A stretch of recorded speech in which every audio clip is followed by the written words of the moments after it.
परिचय। छात्रों, आज हम अपनी रसायन प्रयोगशाला में एक प्रयोग करने जा रहे हैं। इस प्रयोग के लिए हमें दो महत्वपूर्ण घटकों की आवश्यकता है, सांद्र सल्फ्यूरिक अम्ल और जल। सर्वप्रथम हम जल में बहुत धीरे धीरे सांद्र सल्फ्यूरिक अम्ल को मिश्रित करेंगे। दोनों आसानी से मिश्रित हो जाते हैं। अब हम जल को सांद्र सल्फ्यूरिक अम्ल में धीरे धीरे मिश्रित करते हैं। छात्रों, ध्यान से देखो, अब क्या होता है।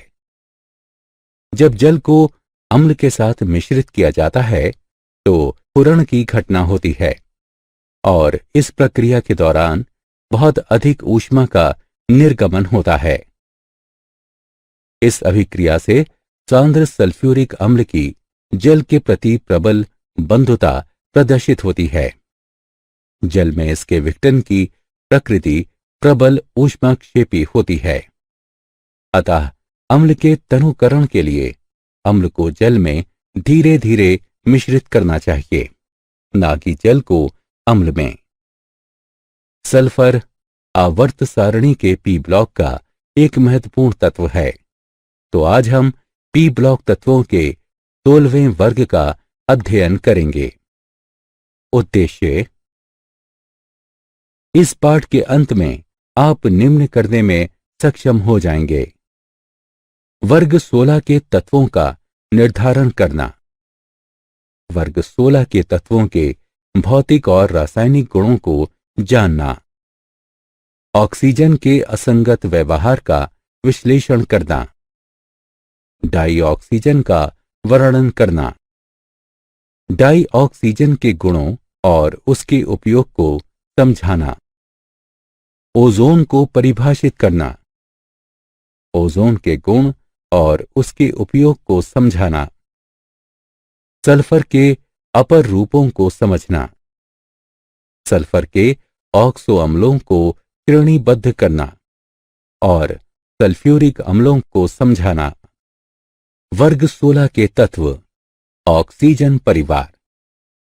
ऑक्सीजन, सल्फर, सेलेनियम, टेल्यूरियम और पोलोनियम आवर्त सारणी के वर्ग 16 का गठन करते हैं। इस वर्ग के पहले 3 तत्व ऑक्सीजन, सल्फर, सेलेनियम अधातुएं हैं। अगला तत्व टेल्यूरियम उपधातु हैं।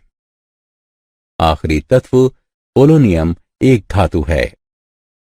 इन तत्वों का सामान्य इलेक्ट्रॉनिक विन्यास NS2 NP4 होता है। इनके संयोजी कोश में 6 इलेक्ट्रॉन होते हैं। गुणों की सामान्य प्रवृत्तियां। परमाणु त्रिज्या। वर्ग में नीचे जाने पर तत्वों की सहसंयोजी त्रिज्या के मानों में वृद्धि होती है। ये बढ़े हुए नाभिकीय आवेश के कारण होता है, जिसके परिणाम स्वरूप नाभिक द्वारा इलेक्ट्रॉनों पर तीव्र आकर्षण लगता है। आयनन एंथैल्पी। वर्ग में नीचे की ओर बढ़ने पर आयनन एंथैल्पी के मान में कमी आती है। विद्युत ऋणात्मकता। वर्ग में नीचे जाने पर इन तत्वों की विद्युत ऋणात्मकता में कमी आती है। उच्च विद्युत ऋणात्मकता वर्ग 16 के तत्वों की विशेषता है। क्लोरीन के बाद ऑक्सीजन सर्वाधिक विद्युत ऋणात्मकता वाला दूसरा तत्व है। Electron लब्धि enthalpy. इन तत्वों की इलेक्ट्रॉन लब्धि एंथैल्पी का मान अपेक्षाकृत उच्च होता है, जो कि वर्ग में नीचे जाने पर घटता जाता है। वर्ग 16 के तत्वों के भौतिक गुण। श्रृंखलन। ऑक्सीजन एक सीमित हद तक और सल्फर बड़ी हद तक श्रृंखलन के गुण का प्रदर्शन करता है। SN वलय और श्रृंखला वाले बहुत से पॉलीसल्फेट, पॉलीसल्फ्यूरिक अम्ल और विभिन्न अपर रूप ज्ञात हैं। सल्फर सल्फर आबंध जैविक प्रणालियों में बहुत महत्वपूर्ण हैं और विभिन्न प्रोटीनों और एंजाइमों में उपस्थित होते हैं। अपर रूपता। वर्ग 16 के सभी तत्व अपर रूपता प्रदर्शित करते हैं। ऑक्सीजन O2 और O3 के रूप में मौजूद है। प्रकृति में सल्फर के कई अपरूप मौजूद हैं जिनके रूप में यह पाया जाता है, जैसे रोहम्बिक, विषम लंबाक्ष कोणीय, एकंताक्ष, प्लास्टिक और कोलाइटियन सल्फर। सिलीनियम के 3 महत्वपूर्ण अपरूप हैं: विषम लंबाक्ष कोणीय, एकंताक्ष और ग्रे रूप। आणविक अवस्था। ऑक्सीजन का अणु द्विपरमाणुवीय होता है और सामान्य परिस्थितियों में यह गैस के रूप में विद्यमान रहता है, जबकि अन्य तत्व वृहद परमाणुविक संरचना और ठोस अवस्था को प्रदर्शित करते हैं। वर्ग 16 के तत्वों की ऑक्सीकरण अवस्थाएं। वर्ग 16 के तत्वों का बाह्य इलेक्ट्रॉनिक विन्यास ns2 np4 होता है। इनमें 2 इलेक्ट्रॉनों को ग्रहण करके या 2 इलेक्ट्रॉनों को साझा करके अक्रिय गैसों के समान इलेक्ट्रॉनिक विन्यास प्राप्त करने की प्रवृत्ति होती है। ऑक्सीजन इस परिवार का प्रथम सदस्य है जो उच्च विद्युत ऋणात्मकता के कारण ऋण 2 ऑक्सीकरण अवस्था दर्शाता है। क्योंकि विद्युत ऋणात्मकता ऑक्सीजन से पोलोनियम तक घटती जाती है, अतः सल्फर से नीचे की तरफ घटा 2 ऑक्सीकरण अवस्था की प्रवृत्ति कम होती जाती है। अन्य तत्व डी कक्षकों की उपस्थिति के कारण जमा 2, जमा 4 और जमा 6 की अतिरिक्त ऑक्सीकरण अवस्थाएं भी प्रदर्शित करते हैं। वर्ग 16 के तत्वों के रासायनिक गुण। इन सभी तत्वों में ऑक्सीजन सर्वाधिक क्रियाशील तत्व है।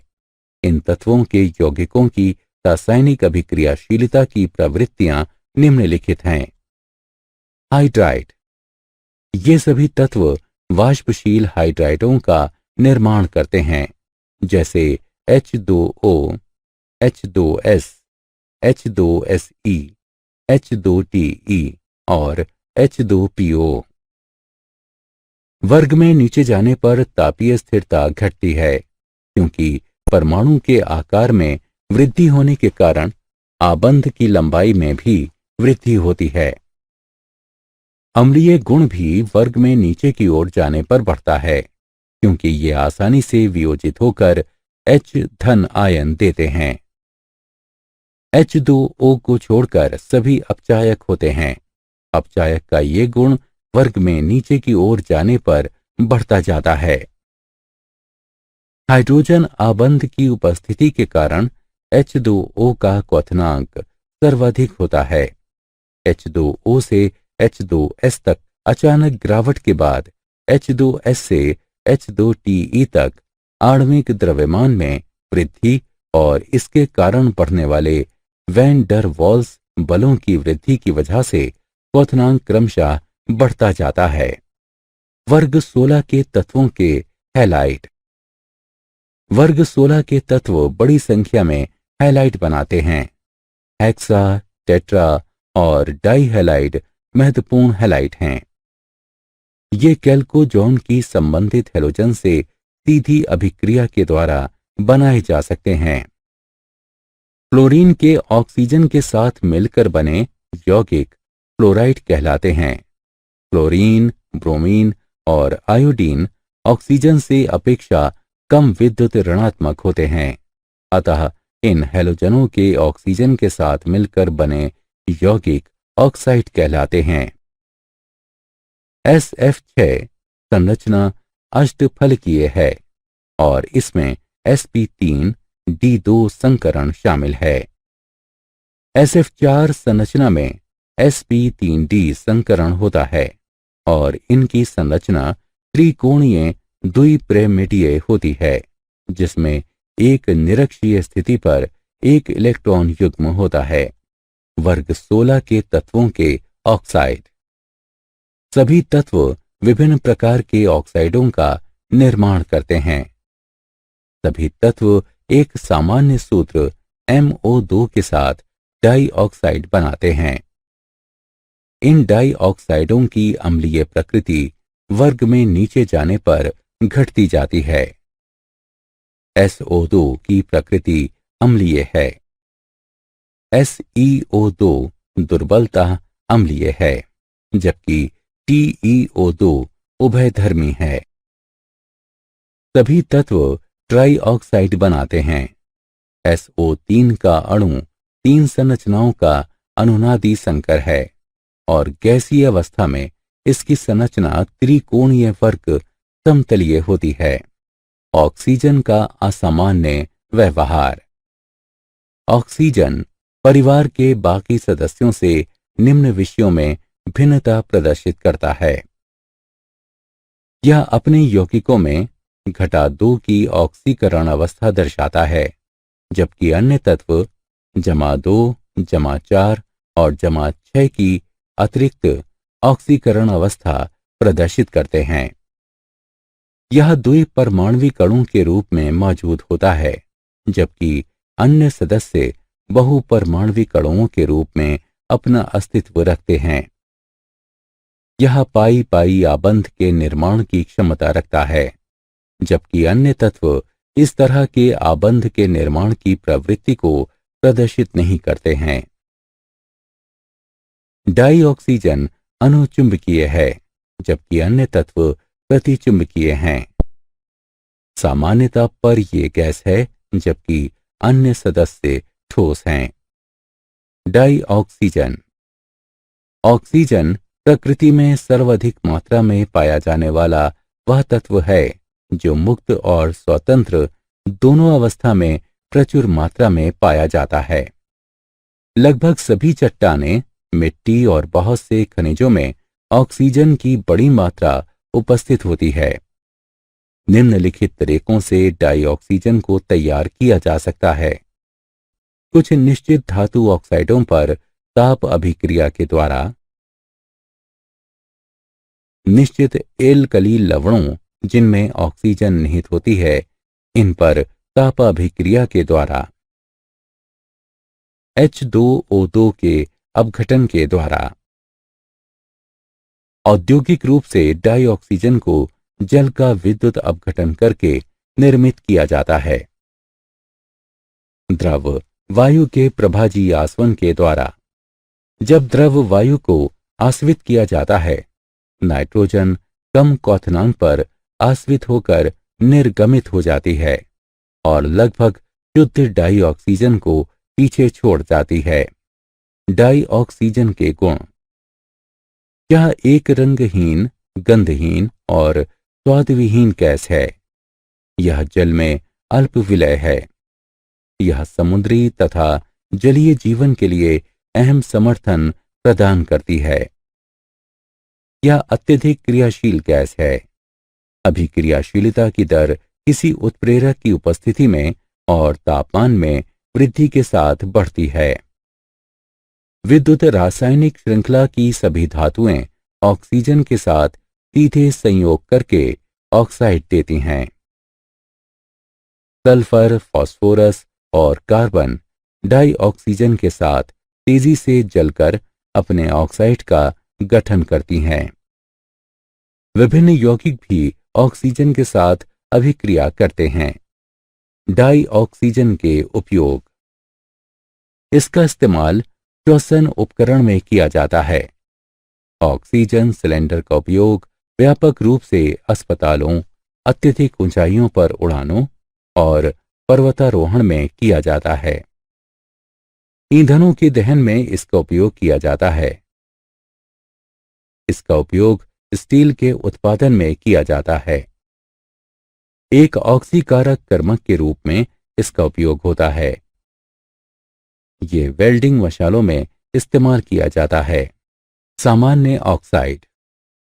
ऑक्सीजन का किसी अन्य तत्व के साथ द्विअंगी यौगिक ऑक्साइड कहलाता है। ऑक्सीजन अधिकतर तत्वों के साथ अभिक्रिया करके ऑक्साइड बनाता है। जो तत्व परिवर्तनीय संयोजकता प्रदर्शित करते हैं, वे कई ऑक्साइड बनाते हैं। उदाहरण के तौर पर PbO, PbO2 और Pb3O4। ऑक्साइडों की प्रकृति के आधार पर इनको निम्न प्रकार से वर्गीकृत किया जा सकता है। क्षारकीय ऑक्साइड। ऑक्साइड जो जल में विलय होकर एक क्षारकीय विलयन का निर्माण करते हैं या अम्ल के साथ क्रिया करके लवण का निर्माण करते हैं, क्षारकीय ऑक्साइड कहलाते हैं। उदाहरण Na2O, K2O, MgO और CaO। अम्लीय ऑक्साइड। ये ऑक्साइड जब जल में विलय होते हैं तब जल के साथ संयोग करके अम्लीय विलयन का निर्माण करते हैं, या यदि ये जल में विलय नहीं होते हैं तब ये क्षार से क्रिया करके लवण और पानी बनाते हैं। उदाहरण SO2, N2O3, P2O3 और Br2O। ऑक्साइड की अम्लीयता ऑक्सीकरण संख्या में वृद्धि के साथ बढ़ती है। उभयधर्मी ऑक्साइड कुछ ऑक्साइड अम्लीय और क्षारकीय दोनों प्रकार के ऑक्साइडों के गुण प्रदर्शित करते हैं, उभयधर्मी ऑक्साइड कहलाते हैं। उदाहरण ZnO, Al2O3, GeO और PbO2। उदासीन ऑक्साइड। कुछ ऑक्साइड ना तो क्षारकीय होते हैं ना ही अम्लीय होते हैं, वो उदासीन ऑक्साइड कहलाते हैं। उदाहरण CO, NO, N2O और H2O। ओजोन। ओजोन ऑक्सीजन का एक अपर रूप है। कतिपय स्थितियों में ऑक्सीजन के 3 परमाणु परस्पर संगठित होकर ओजोन का त्रिपरमाणुवीय अणु बनाते हैं। जब ऑक्सीजन की एक मंद शुष्क धारा निरव वैद्युत विसर्जन से गुजरती है तब इसका आंशिक परिवर्तन ओजोन में हो जाता है।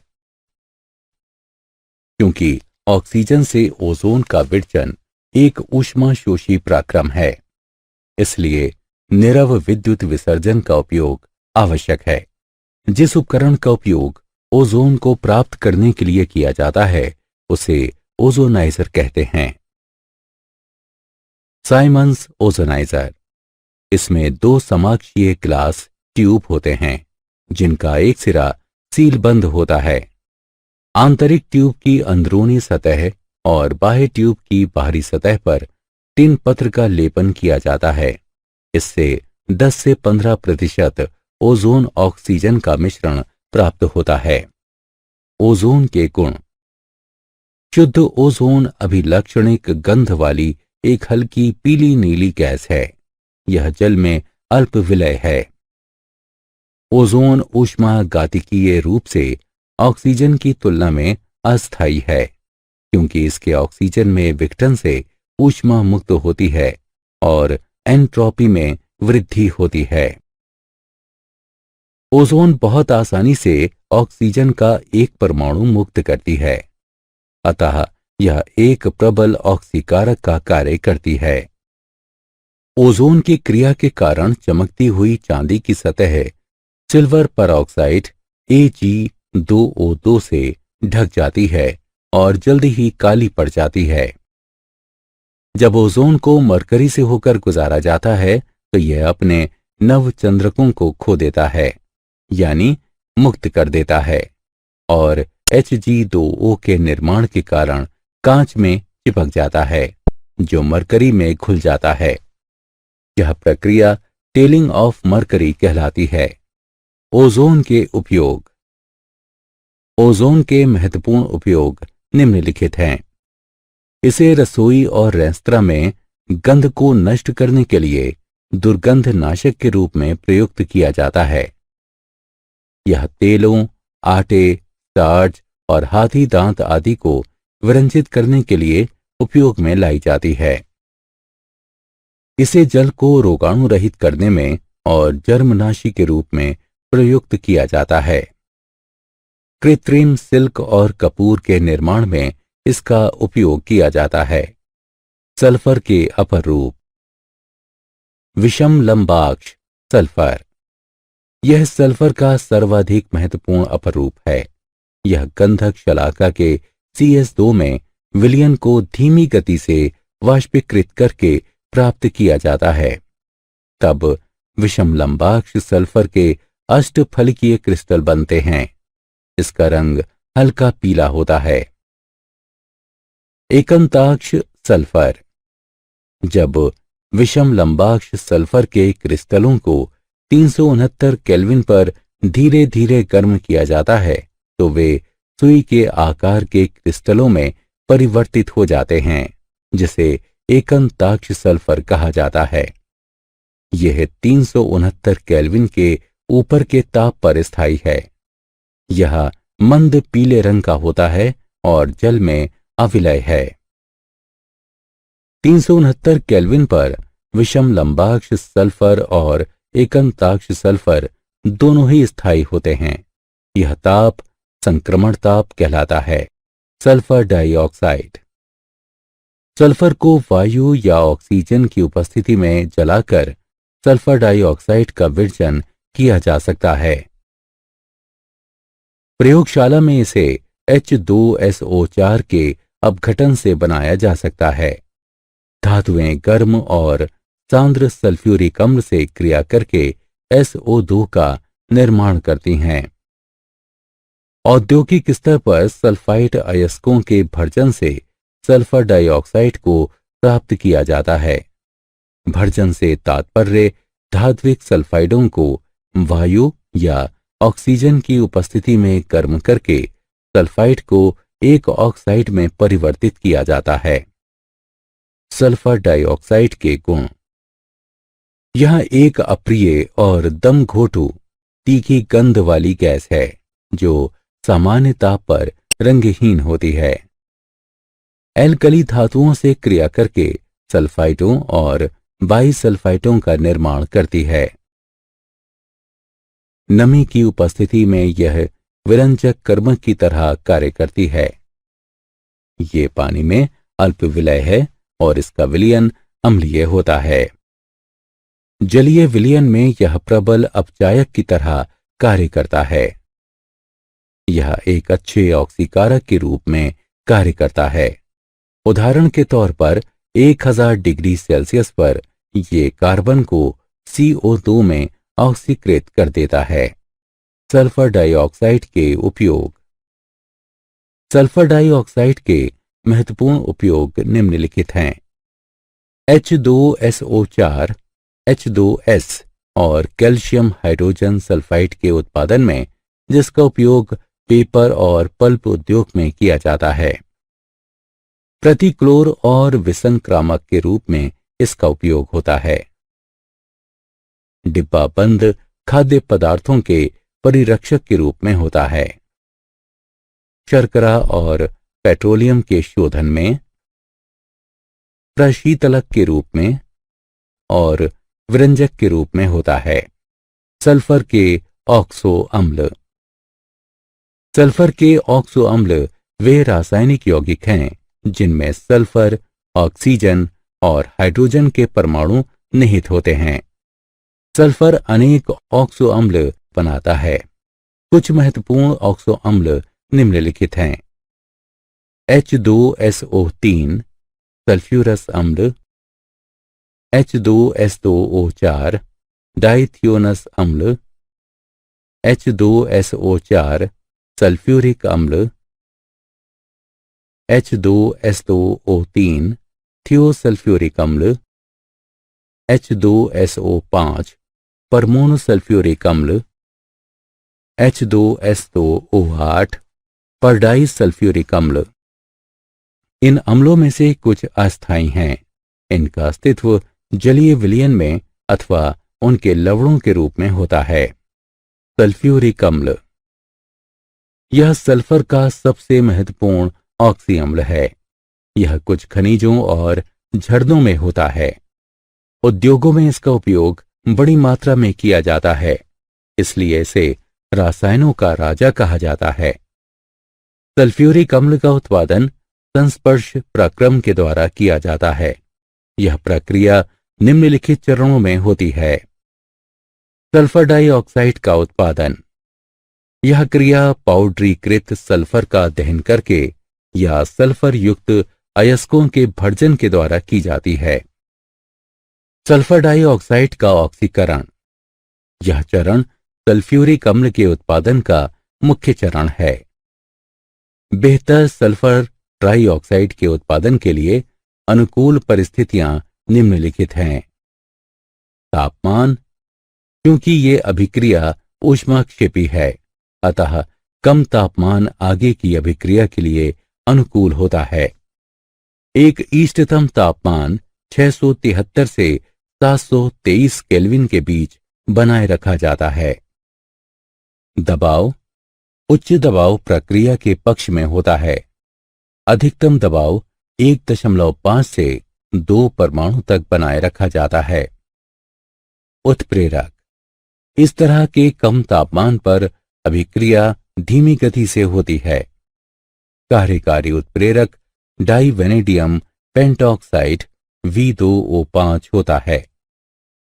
ऑक्सीजन की अधिकता, बेहतर उत्पादन के लिए SO3O2 की अधिकतम मात्रा उपयोग में लाई जाती है।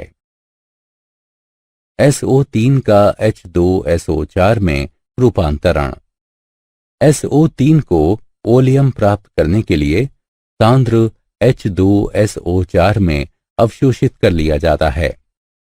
इसके बाद जल द्वारा ओलियम का तनुकरण करके वांछित सांद्रता वाला सल्फ्यूरिक अम्ल प्राप्त कर लिया जाता है। सल्फ्यूरिक अम्ल का उत्पादन, सल्फ्यूरिक अम्ल के उत्पादन की प्रक्रिया का आरंभ सल्फर बर्नर से होता है। यहां सल्फर डाइऑक्साइड का निर्माण होता है। सल्फर डाइऑक्साइड को धूल अवक्षेपक से होकर गुजारा जाता है, जो गैसों में से धूल को पृथक करता है। एक स्क्रबर का इस्तेमाल विलयशील अशुद्धियों को पृथक करने के लिए किया जाता है। इसके पश्चात शुष्कन मीनार गैसों की नमी को दूर कर देती है। गैसें आर्सेनिक शुद्धिकारक से गुजरती हैं, जो AS2O3 की अशुद्धि को दूर कर देता है। जो गैसें शुद्धिकारक से बाहर आती हैं, उन्हें यह सुनिश्चित करने के लिए कि वे पूर्णतया अशुद्धियों से मुक्त हैं या नहीं, परीक्षण बॉक्स से गुजारा जाता है। परीक्षण बॉक्स से आई हुई गैसों को पुनः 673 केल्विन से 723 केल्विन पर गर्म करते हैं। इसके पश्चात उष्ण गैसों के मिश्रण को उत्प्रेरकीय परिवर्तित्र से गुजारा जाता है, जहां SO2 का ऑक्सीकरण SO3 में हो जाता है। SO3 का प्रवेश अवशोषक मीनार के आधार में कराया जाता है, जिसके शीर्ष पर H2SO4 की बौछार कराई जा रही होती है। जैसे ही SO3 गैस ऊपर की ओर चढ़ती है, सांद्र सल्फ्यूरिक अम्ल में अवशोषित होकर ओलियम बनाती है, जिसे मीनार के आधार से बाहर निकाला जा सकता है।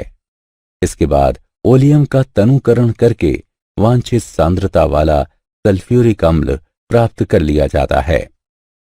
सल्फ्यूरिक अम्ल के गुण, इसका शुद्ध रूप रंगहीन होता है, लेकिन व्यावसायिक अम्ल अशुद्धियों की उपस्थिति के कारण पीले रंग का होता है। त्वचा के संपर्क में आने पर गंभीर रूप से जलन पैदा करता है। सांद्र H2SO4 जल के प्रति प्रबल बंधुता प्रदर्शित करता है। जलीय विलयन में इसके विघटन से अत्यधिक ऊष्मा का निर्गमन होता है। उच्च सांद्रण वाले H2SO4 का क्वथनांक 621 केल्विन होता है। इससे यह प्रदर्शित होता है कि H2SO4 की संगठित संरचना हाइड्रोजन आबंधों के कारण होती है। तेज गर्म करने पर यह SO3 और H2O में विघटित हो जाता है। सल्फ्यूरिक अम्ल के उपयोग, सल्फ्यूरिक अम्ल के महत्वपूर्ण उपयोग निम्नलिखित हैं। इसका प्रयोग धातुओं के विद्युतीय शोधन में धातु कर्म के लिए किया जाता है। निर्जलीकारक के रूप में इसका उपयोग किया जाता है। संचायक बैटरियों में और लेड संचायक यंत्रों में। अमोनियम फॉस्फेट अमोनियम सल्फेट एवं चूने के सुपर फॉस्फेट जैसे उर्वरकों के उत्पादन में इसका उपयोग किया जाता है। इसे इलेक्ट्रोप्लेटिंग से पहले धातु सतहों की सफाई के लिए प्रयोग किया जाता है। प्रयोगशालाओं और औद्योगिक प्रक्रमों में एक एसिड के रूप में प्रयुक्त किया जाता है। क्या आप जानते हैं, सल्फर को कवकनाशी के रूप में अंगूर और स्ट्रॉबेरी के बचाव के लिए उपयोग में लाया जाता है। ऑक्सीजन की खोज कार्ल विल्हेम शील ने स्वीडन में सन 1771 में की थी और इसका ये नाम एंटोनी लॉरेंट लेवोइसर ने सन 1774 में दिया था। सिलीनियम का उपयोग वृहद रूप से आसवन भट्टियों और जेरोग्राफी में किया जाता है। सारांश, आइए हमने जो कुछ सीखा है उसे संक्षेप में दोहराएं। ऑक्सीजन, सल्फर, सिलीनियम, टेल्यूरियम और पोलोनियम आवर्त सारणी में वर्ग 16 के तत्व हैं। वर्ग 16 के तत्वों की इलेक्ट्रॉन लब्ध एंथैल्पी का मान तुलनात्मक रूप से अधिक होता है, जो वर्ग में नीचे जाने पर कम होता जाता है। ऑक्सीजन का अणु द्विपरमाण्विक होता है और सामान्य ताप पर यह गैसीय अवस्था में होती है, जबकि अन्य तत्व बहुपरमाणवीय होते हैं और ठोस अवस्था में मौजूद होते हैं।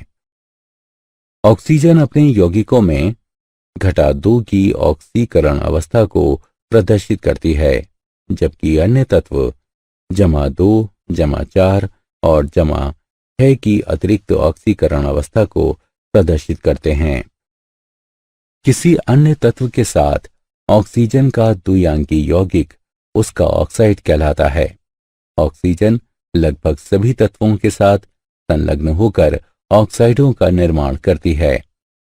ओजोन ऑक्सीजन का अपरूप है। कुछ विशेष परिस्थितियों में ऑक्सीजन के 3 परमाणु मिलकर ओजोन का त्रिपरमाणविक अणु बनाते हैं। सल्फर के ऑक्सो अम्ल वे रासायनिक यौगिक हैं जिसमें सल्फर, ऑक्सीजन और हाइड्रोजन निहित होते हैं। सल्फर कई ऑक्सो अम्लों का निर्माण करता है।